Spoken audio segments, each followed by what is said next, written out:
Hello दोस्तों, आपका स्वागत है हमारे यूट्यूब चैनल पर। तो आज हम इस वीडियो में हीट ऑफ वेपराइजेशन के बारे में डिस्कशन करने वाले हैं। तो चलिए हम समझ लेते हैं कि आखिर हीट ऑफ वेपराइजेशन क्या होता है।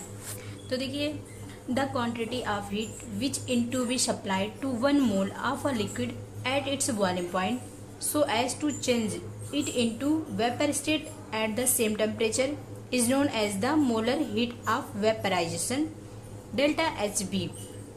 अब देखिए, इसका मतलब क्या है। जिस टेम्परेचर पर जो लिक्विड होता है वह बॉयल करता है वह तो उसका बॉइलिंग पॉइंट होता है। लेकिन यहाँ पे हम क्या करेंगे, यहाँ पे हम ये देखने वाले हैं कि हीट ऑफ वेपराइजेशन।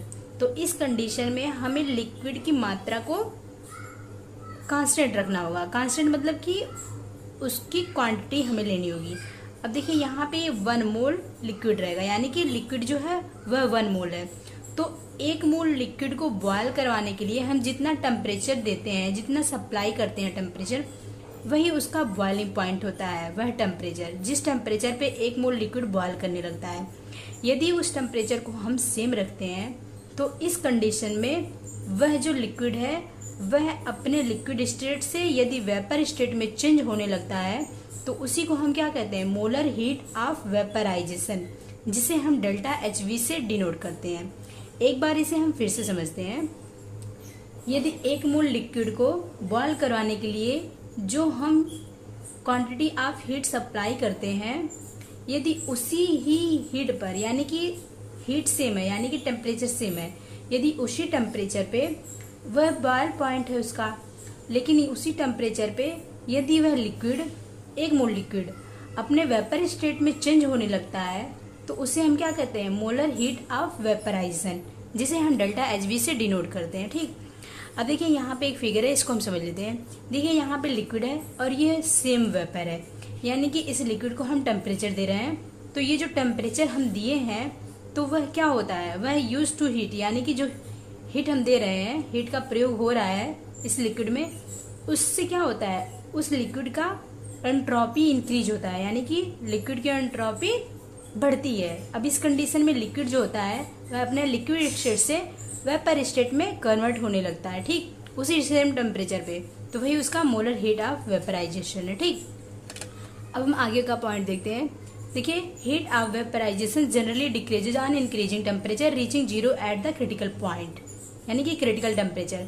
अब देखिए, सामान्यतः जो हीट ऑफ वेपराइजेशन होता है वह घटता है टेम्परेचर बढ़ाने पर, यानी कि टेम्परेचर बढ़ाने पे हीट ऑफ वेपराइजेशन सामान्यतः घटता है यदि वह अपने क्रिटिकल टेम्परेचर तक पहुंच जाता है, यानी कि 0 पॉइंट, यानी कि जो उसका 0 पॉइंट है, क्रिटिकल टेम्परेचर है, वहां तक वह पहुंच जाएगा।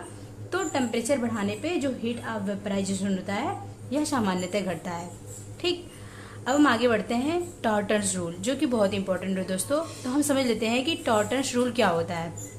तो देखिए, the molar heat of vaporisation of a liquid expressed in joule, यानी कि जो हीट ऑफ वेपराइजेशन होता है मोलर, यानी कि मोलर मतलब कि 1 मोल जो हम उसकी मात्रा ले रहे हैं, ठीक, तो उसको एक्सप्रेस किससे करते हैं, जूल से, यानी कि उसे हम जूल से एक्सप्रेस करते हैं।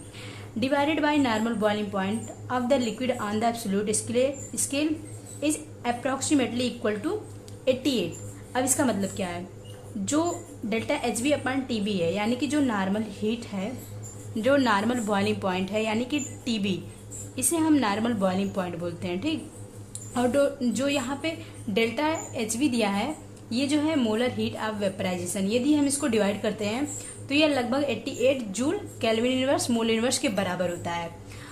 और हम इसे ये भी लिख सकते हैं 21 calories kelvin inverse mole inverse, या फिर हम 10.5 आर भी इसे लिख सकते हैं। देखिए, ये पीजीटी 2010 में और यूपी पीसीएस 2007 में पूछा जा चुका है, तो इस वजह से ये बहुत ही इंपॉर्टेंट है। और देखिए, यहाँ पे delta H we upon T B, यानी कि जो नॉर्मल बॉइलिंग पॉइंट है, ये किसके बराबर हो सकता है, ये जो 10.5 आर है, आर की वैल्यू यहाँ पे 1.98 रखेंगे तो यह लगभग 2.0 कैलोरीज के बराबर आ जाएगा। ठीक, तो ये भी बहुत इंपॉर्टेंट है। तो ये हम इस तरीके से बोल सकते हैं, delta H B upon T B approximately 88 के बराबर होता है, यानी कि ये joule kelvin inverse mole inverse, या फिर 21 calories kelvin inverse mole inverse के बराबर है, या फिर 10.5 आर के बराबर है, या फिर 2.0 कैलोरीज के बराबर है। ठीक, तो ये सारे टर्म्स हमें याद होने चाहिए। अब हम आगे बढ़ते हैं कि टॉर्टन्स रूल किन किन चीज़ों पर डिपेंड करता है।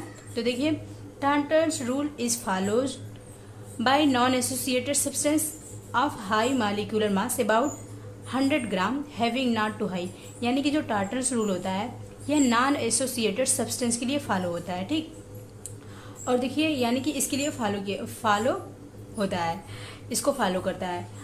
और इसमें एक कंडीशन ये होना चाहिए कि जो सब्सटेंस है वह हाई मोलर मास का होना चाहिए, लगभग 100 ग्राम का होना चाहिए, और बहुत ज़्यादा हाई भी नहीं होना चाहिए, यानी कि हाई तो होना चाहिए लेकिन लगभग 100 ग्राम के बराबर होना चाहिए, ना कि बहुत ही ज़्यादा होना चाहिए, ठीक।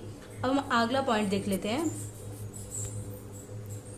तो देखिए, अगला पॉइंट क्या है, for liquid of low boiling point, यानी कि वह लिक्विड जिसका बॉइलिंग पॉइंट बहुत ही ज़्यादा लो है। तो ये है हाइड्रोजन और हीलियम, ठीक। तो यदि इसका रेशियो हम निकालते हैं, यानी कि डेल्टा HB/TB, तो यह बहुत ही ज़्यादा क्या होता है, कम होता है 21 कैलोरीज से, यानी कि 21 कैलोरीज से हाइड्रोजन और हीलियम का रेशियो जो है डेल्टा HB/TB ये बहुत ही ज़्यादा कम होता है, यानी कि मोलर हीट ऑफ वेपराइजेशन बहुत ही कम होता है। और ये होता है 21 calories kelvin inverse mole inverse से कम।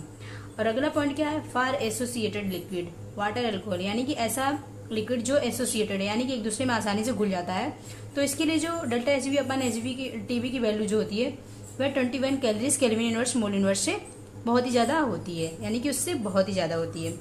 और अगला पॉइंट क्या है, अगला है the quantity delta HB/TB is also called entropy of vaporisation, जिसे हम डेल्टा SV से डिनोट करते हैं, यानी कि जो heat molar heat of vaporisation होता है इसे हम एंट्रोपी ऑफ वेपराइजेशन भी बोलते हैं, ठीक। और इसे हम डेल्टा SV से डिनोट करते हैं। Delta SV equal to delta HB/TB के बराबर होता है, जो कि PGT 2021 में पूछा जा चुका है। तो ये बहुत ही इंपॉर्टेंट है कि delta SV equal to delta HB/TB के बराबर होता है। क्यों? क्योंकि डेल्टा HB/TB जो है इसे हम एंट्रोपी ऑफ वेपराइजेशन बोलते हैं, और एंट्रोपी को हम डेल्टा H से डिनोट करते हैं, ठीक।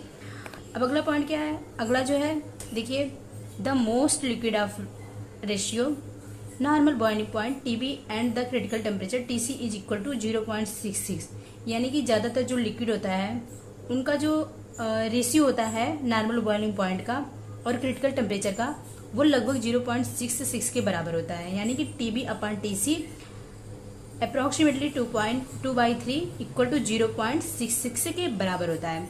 तो आशा करती हूँ दोस्तों आपको अच्छे से समझ में आ गया होगा कि हीट ऑफ वेपराइजेशन क्या होता है और यह टॉर्टन्स रूल क्या होता है, वह किन किन चीज़ों पर डिपेंड करता है। तो धन्यवाद दोस्तों, मिलेंगे नेक्स्ट वीडियो में, तब तक के लिए आप लोग पढ़ते रहिए और अपना ख्याल रखिए।